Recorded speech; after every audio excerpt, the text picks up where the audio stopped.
Bismillahirrahmanirrahim. We begin again with Allah's blessed name as we attempt in this, the second part of our responses, to respond to the questions of our friend, the Seeker. At the end of the first part, we addressed the subject of the law of punishment in Islam, and in that context we looked at the law of punishment for adultery and fornication, for example, and we found that the previous law, which had come down in the previous revelation, which came down to Moses, Nabi Musa alayhi salam, in the Torah, had prescribed the law of stoning to death. In Arabic it's called rajam, stoning to death. That was the law which came down to the prophet Moses in the Torah, Musa alayhi salam. And that the divine wisdom had ordained that the law can be changed whenever the Lord God so determines.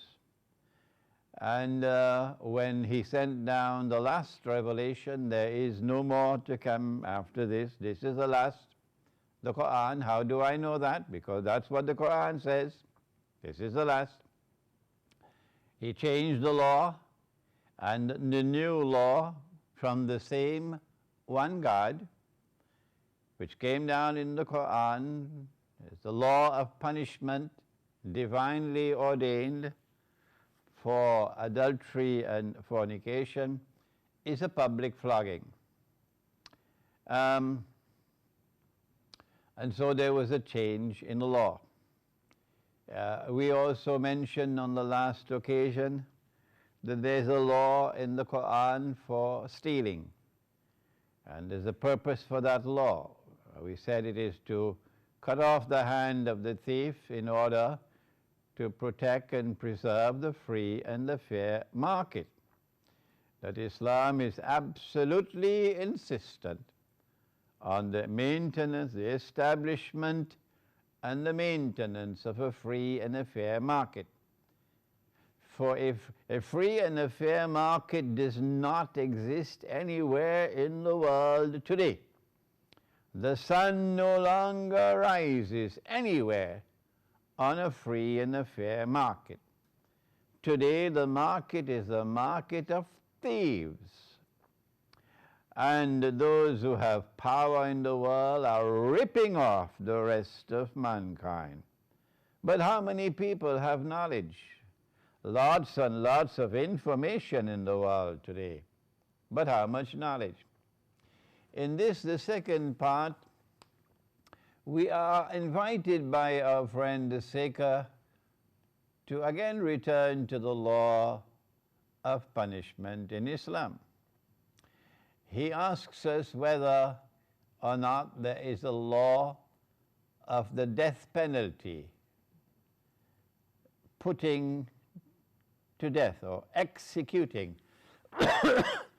someone who commits apostasy, who leaves and gives up the religion, in this case the religion of Islam. He wants to know whether that law of apostasy in Islam is death. Bismillah. Excuse me. I'm battling with a cough and the flu. Excuse me. Before we attempt to respond to this very interesting question, Seeker, allow me to spend just a minute in an explanation on the philosophy of the law of punishment in Islam. The law of punishment, as it has come down in the Quran, is directed towards three objectives. In the first instance, the law of punishment seeks to reform an individual who has violated the law. Such a person, for example, would be the one who violates the law of prohibition of the consumption of alcoholic drinks, alcoholism.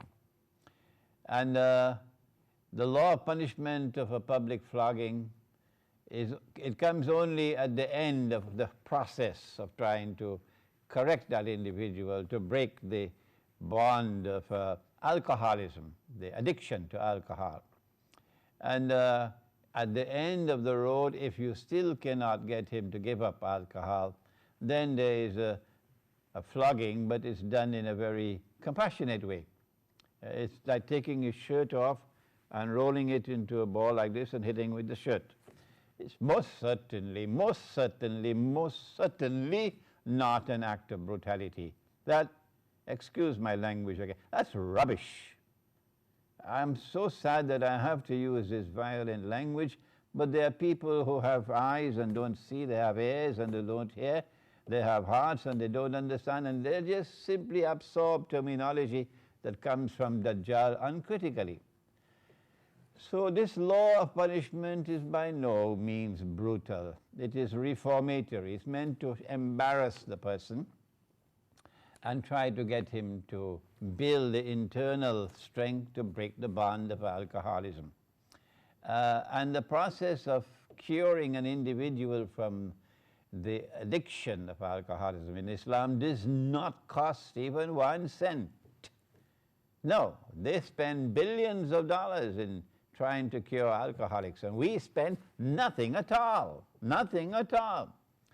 I have a book entitled The Quranic Method of Curing Alcoholism and Drug Addiction.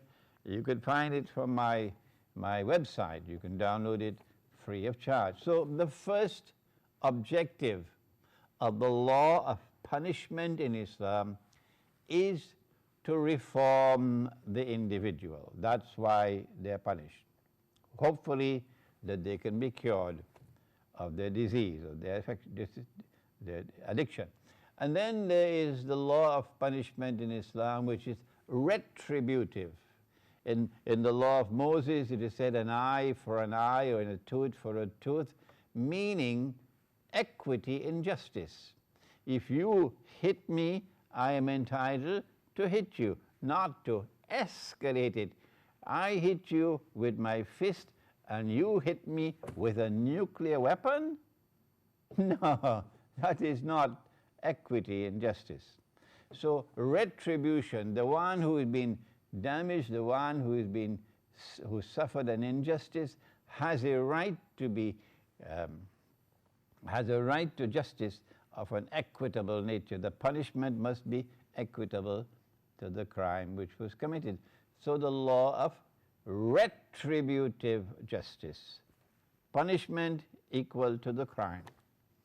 But then there is in the Quran a third kind, a third objective for which there is a law of punishment. And that is when the crime, there's a difference between a sin and a crime. In a sin you violate the law, but there is no punishment here. The punishment is there. But in a crime, you violate the law, and there is punishment here and punishment there. That's the difference between a sin and a criminal act. So there are criminal acts which are so dangerous, so destructive in nature, that they threaten the stability and health of the society. They even threaten the survival of the society. And hence, the punishment in this case is not reformatory. It is not retributive. The punishment is deterrent. We punish you not only for what you have done, but to prevent others from doing what you did. Deterrent punishment. And the cutting off of the hand of the thief is one of those punishments, deterrent punishment, in order to protect and preserve the free and the fair market. I gave you an example of how a free and a fair market no longer exists in the world today, did I not? How can I lend someone money that I don't have? Is that possible? But that's what banks do. They call it fractional reserve banking. If a bank has $10, the law allows the bank to lend more than $100. Oh, really? That's fictitious money. Yes, that's dishonest. That is legalized theft. And when the bank lends this fictitious money out of nowhere, thin air, because the bank does not have the money, it's just entries in the book, and then people come and they want their money back from the bank has to rush to get a loan to pay, because the bank doesn't have the money that the bank lent out. This is only one of the examples of the destruction of the fair market today. I can give so many more. Like, you take a piece of paper and you print a picture on it and you put a number on it and you assign to that piece of paper a totally fictitious value. You call that money? Before you criticize me, do please study international monetary economics, and then you can criticize me. I have studied international monetary economics. That's what it is today, a piece of paper. And tomorrow they don't even need the paper.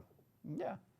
God gave us gold coins and silver coins, money with intrinsic value. That's money with the Lord God. And I have a surprise for you. When Jesus comes back, and he is coming back, and there are only two people on the face of the earth who believe, as a matter of religious belief, that Jesus is coming back.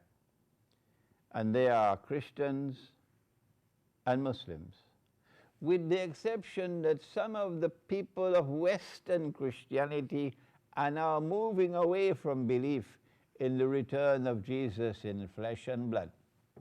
No, looks more like a storybook, looks more like a spiritual, a dreamy coming back, not flesh and blood, because they know what's going to happen to the state of Israel when Jesus comes back. Oh yes, they know it very well.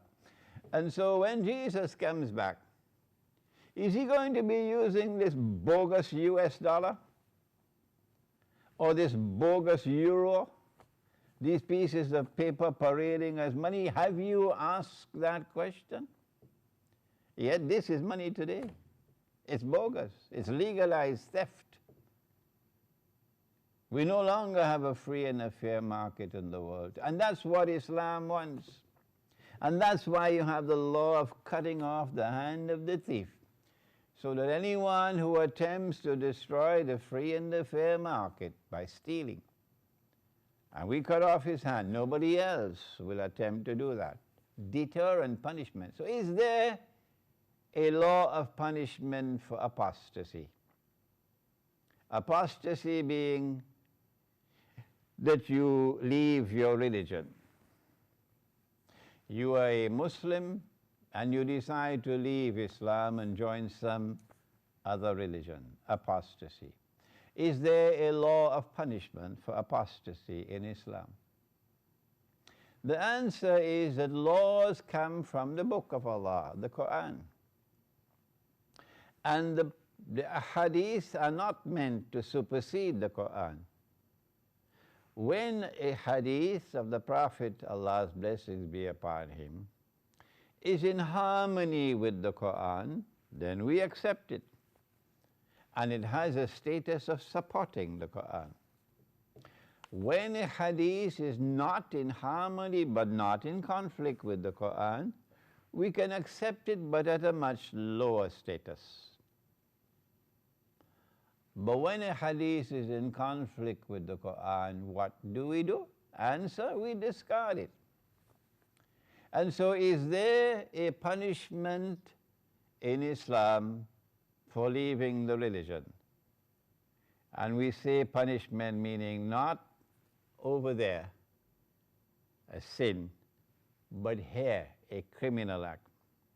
So now let's frame the question step differently. Is it a criminal act to apostatize, to leave Islam, for a Muslim to leave Islam? That's the question. We're not asking whether it's a sin. We're not asking if it's a violation of the law. We're asking whether it is a criminal act for which there is a law of punishment in Islam. What does the Quran say? The answer is, the Quran says, there is no compulsion in religion. La ikraha fi din. The Quran says, al-haqqu min rabbikum, the truth has come from your Lord. The truth does not come from CNN. The truth does not come from, least of all, from the New York Times. The truth comes from the one God, the God of Moses, the God of Abraham, the God of Jesus, the God of Mary, the God of Muhammad, Allah's blessings be upon them all. Al-haqqu min rabbikum, the truth has come from your Lord. فَمَنْ شَاءَ فَلْيُؤْمِنْ وَمَنْ شَاءَ فَلْيَكْفُرْ.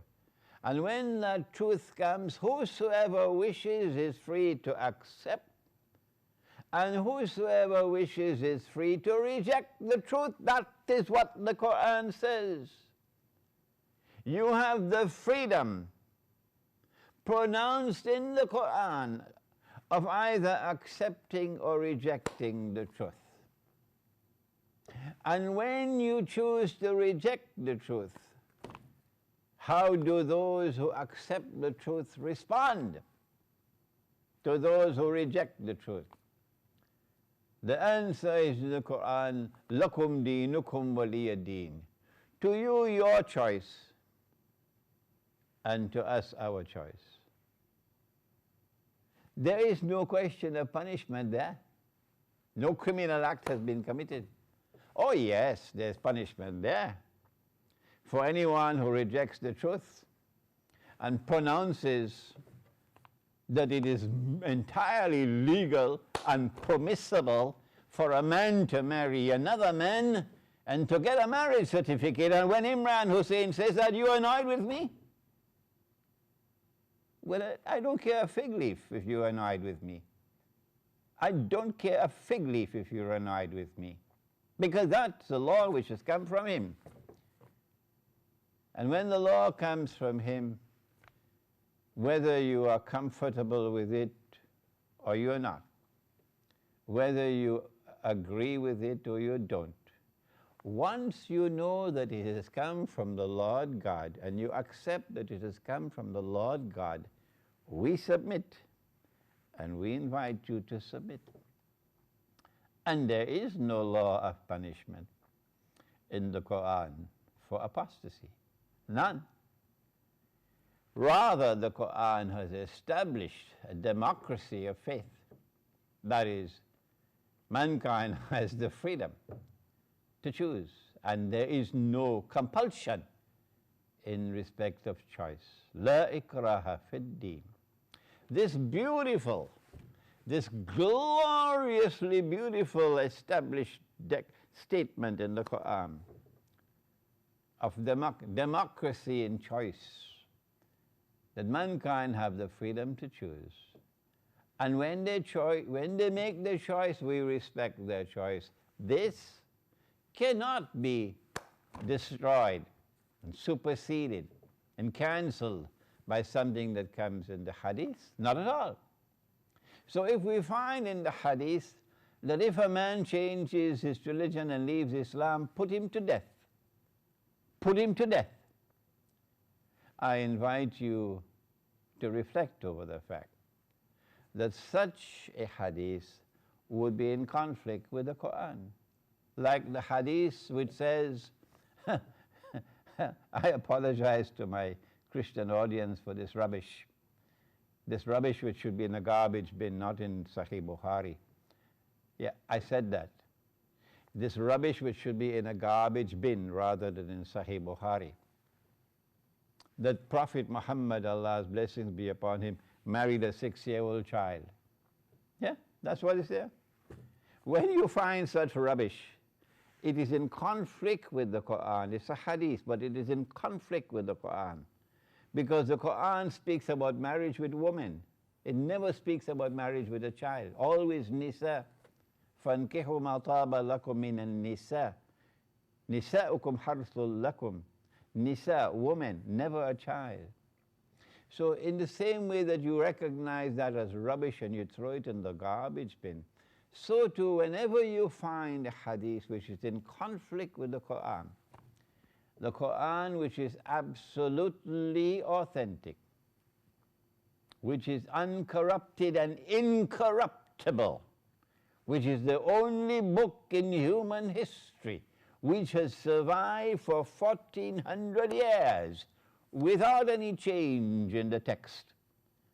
All the copies of the Quran in the world today have the same text. And Washington, you can do what you want, you can't change that.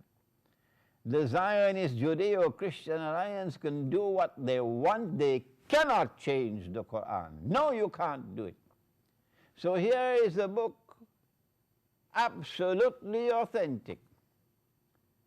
And when that book establishes something, and you find in the hadith that which is in conflict with the book, we stay with the Quran and we discard the hadith. And so my answer to you, Seika, and my answer to the rest of the world, is that the law in Islam gives to people the freedom to choose in religion, to either accept or to reject.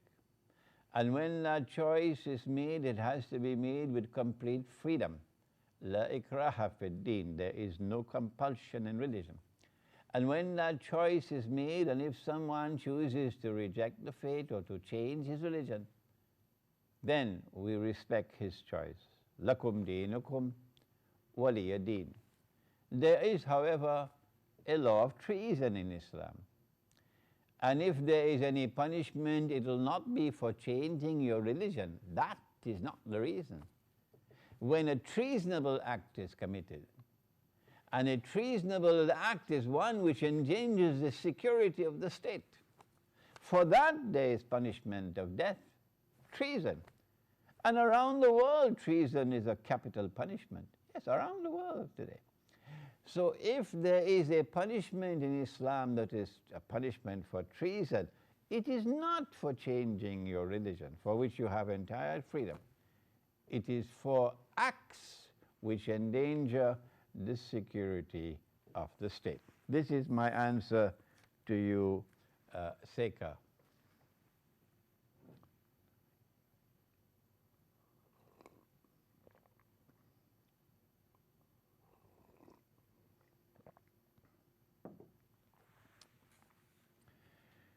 We now turn to question number 6 from my friend Seika, in which he asked me, he says that I have the impression that while the Shia Muslims are at the forefront of the struggle against takfirism, Sunni Muslims are much more ambiguous in their attitude towards Wahhabism and takfirism in general.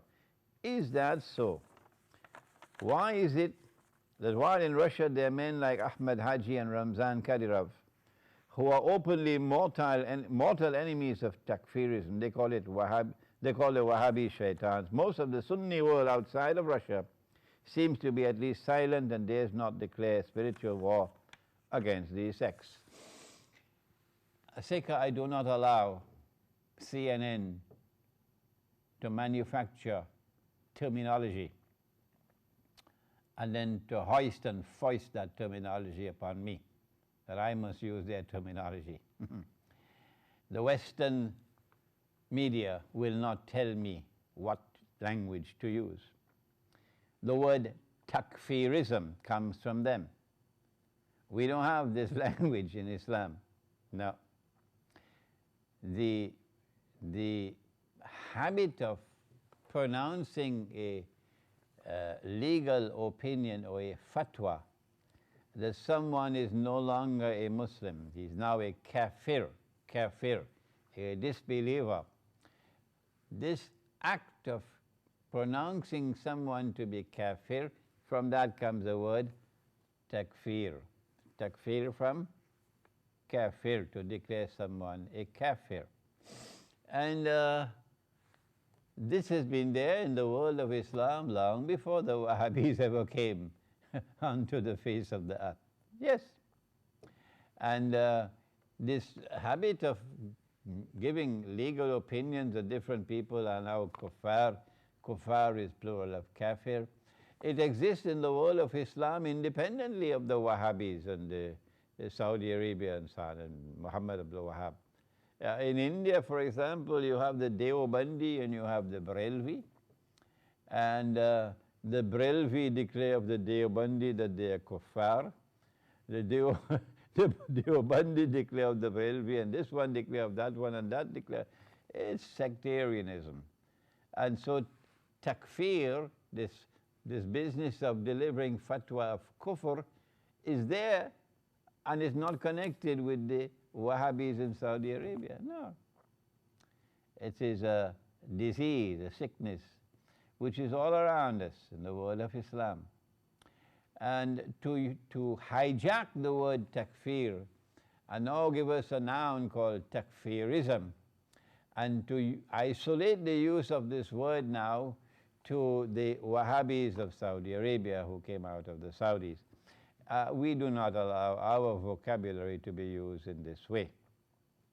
Now then, the conduct of the Wahhabi Muslims, who are the Salafis who support the Saudi state, those are the Wahhabis. In my definition of the Wahhabi is a Salafi who is in support of the Saudi state, because you have Salafi Muslims who are hostile to the Saudi state and who are in prison. The Wahhabis are a people who are now an endangered species. Yes, you have ISIS, which has been created by the Saudis and which is an illegitimate child of the Saudis and which is now poised to take over Saudi Arabia from the Saudi state and bring to the heartland of Islam something even more vile than the Saudi Wahhabi religious movement. So it is not right to say that the Shia are the only people who are opposed to takfirism and the entire Sunni world is either silent or in support. This is not factual. And we should be careful and study our subject so that we make opinions based on facts. The truth of the matter is that the overwhelming majority of the Sunnis of the world reject the Saudi state. The overwhelming majority of the Muslims of the world, the Sunni Muslims, have responded with great anguish and great anger at the conduct of the Saudis, for example, in the demolition of buildings, which are sacred buildings for us in Mecca and Medina, in what they have done to the Kaaba, in making it like Las Vegas. The majority of Sunni Muslims in the world today consider this to be obnoxious. Majority of the Muslims, Sunni Muslims in the world today don't like that Saudi regime out there. And there would be a lot of smiling faces on the day when Saudi Arabia returns to the garbage bin from which it had originally emerged.